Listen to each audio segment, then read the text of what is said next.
اعوذ باللہ من الشیطان الرجیم بسم اللہ الرحمن الرحیم خیر الناس من ينفع الناس او کما قال رسول اللہ صلی اللہ علیہ وآلہ وسلم سبحانک لا علم لنا الا ما علمتنا انک انت العلیم الحکیم صدق اللہ مولانا العظیم۔ محترم سامعین و ناظرین، السلام علیکم ورحمۃ اللہ وبرکاتہ۔ امید ہے ایمان و صحت کی بہترین حالت میں ہوں گے۔ آج امراض قلب کے سرکل میں سے عضلات یعنی دل پر مشینی تسکین کے سبب پیدا ہونے والے امراض و معالجات کے ساتھ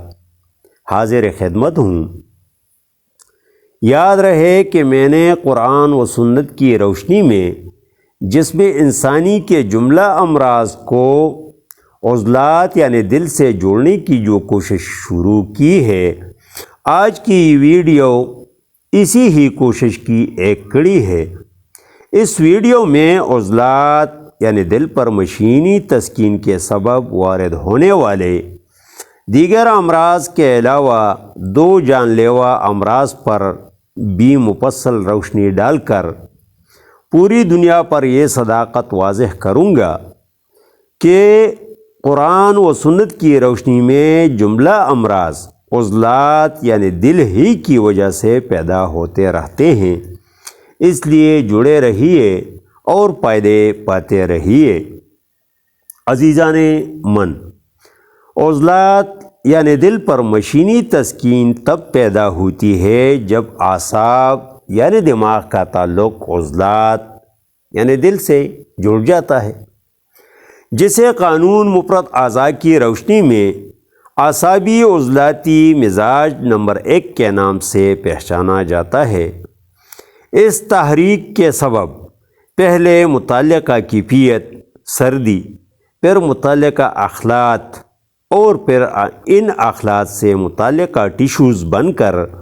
اعصاب دماغ کی جسامت میں بڑھوتری پیدا کر دیتی ہے۔ کیونکہ مشینی تحریک میں ٹیشوز بن کر خون میں شامل نہیں ہوا کرتی، اگر شامل ہوتی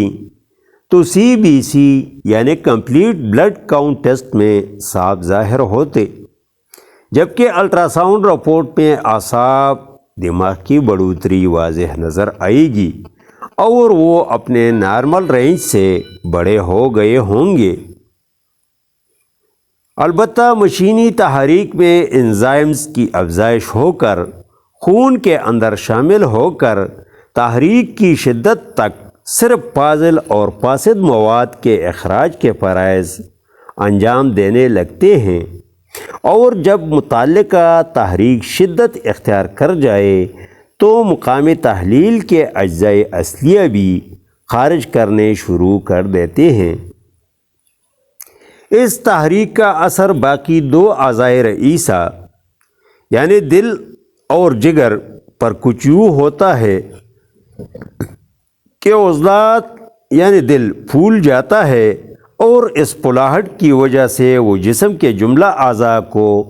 خون دھکیلنے میں زیادہ زور لگاتا ہے، جس کی وجہ سے بلڈ پریشر ہائی ہونے کے علاوہ جسم کے تمام اعضاء پر منفی اثر پڑتا ہے۔ غدد یعنی جگر پر تحلیل پیدا ہو کر پہلے وہ فاسد اور فاضل، اور جب یہ تحریک شدت اختیار کر جائے تو اس کے اجزاء اصلیہ بھی خارج کرنے لگ جاتے ہیں، اور جسم میں حرارت انتہائی کم ہونے اور سردی انتہائی زیادہ ہونے کی وجہ سے مریض ہیضہ جیسے جان لیوا مرض کی وجہ سے فوری طور پر اس دار پانی سے کوچ کر جاتا ہے۔ اس تحریک میں غدد یعنی جگر دو مشکلات کا شکار ہو جاتا ہے۔ ایک تو متواتر اپنے ٹیشوز خارج کرتے کرتے کمزور ہو کر لٹک جاتا ہے، اور دوسری طرف عضلات یعنی دل پھلاہٹ کی وجہ سے اس کو خون پہنچانے میں بتدریج کمی پیدا کر دیتا ہے، جس سے ہائی بلڈ پریشر اور ہیضہ جیسے جان لیوا امراض کے علاوہ سستی، دل ڈوبنا، دل گھبرانا، بدہضمی، موٹاپا، بہنے والا نزلہ، جریان، لیکوریا اور بانجھ پن مردانہ زنانہ وغیرہ جیسے امراض جنم لیتے ہیں۔ محترم خواتین و حضرات، آپ نے پڑھا اور سنا ہوگا کہ میرے بعض ہم پیشہ بائی لا علمی کی وجہ سے مقامی تحریک کو مقام مرض سمجھتے ہیں۔ اس کو مقام مرض تو کیا، سبب مرض تسلیم کرنا بھی قانون مفرد اعضاء اور قرآن و سنت کے منافی ہے۔ دوسری بات یہ کہ میرے یہ ہم پیشہ بائی اور بڑے بڑے یوٹیوبر مشینی تحریک میں بھی مقام تسکین کو تحریک دینے کے قائل چلے آ رہے ہیں، جسے آگے جا کر ٹھوس دلائل سے ثابت کروں گا کہ اعصابی عضلاتی مشینی تحریک کے سبب عضلات یعنی دل پر مشینی تسکین پیدا ہو کر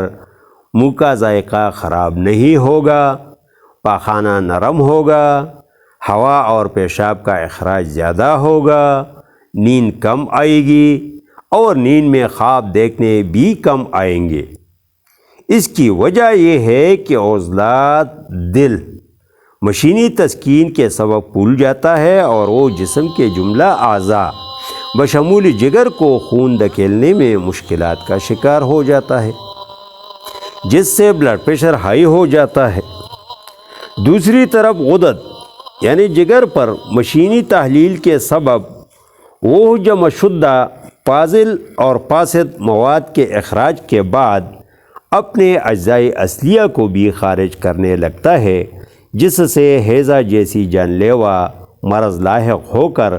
فوری موت واقع ہوتی ہے۔ تو ایسی صورتحال میں مقام تسکین عضلات کو تحریک دینے کی غرض سے عضلاتی اعصابی ادویہ یا اغذیہ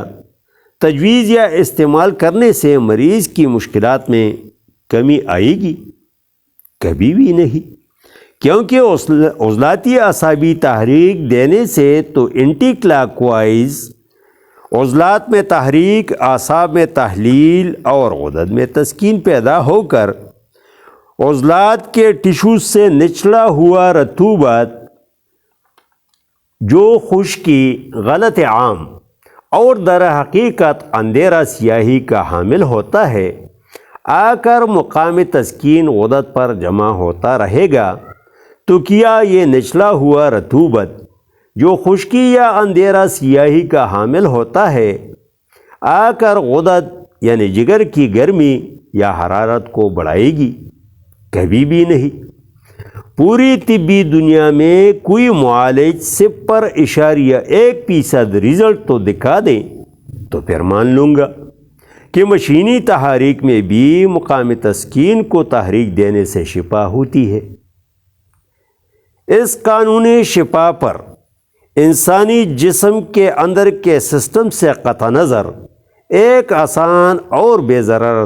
تجربہ کچھ یوں کر لیں کہ اس مزاج کے حامل مریضوں کو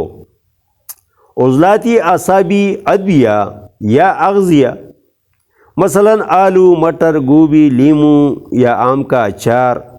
اور کٹھی لسی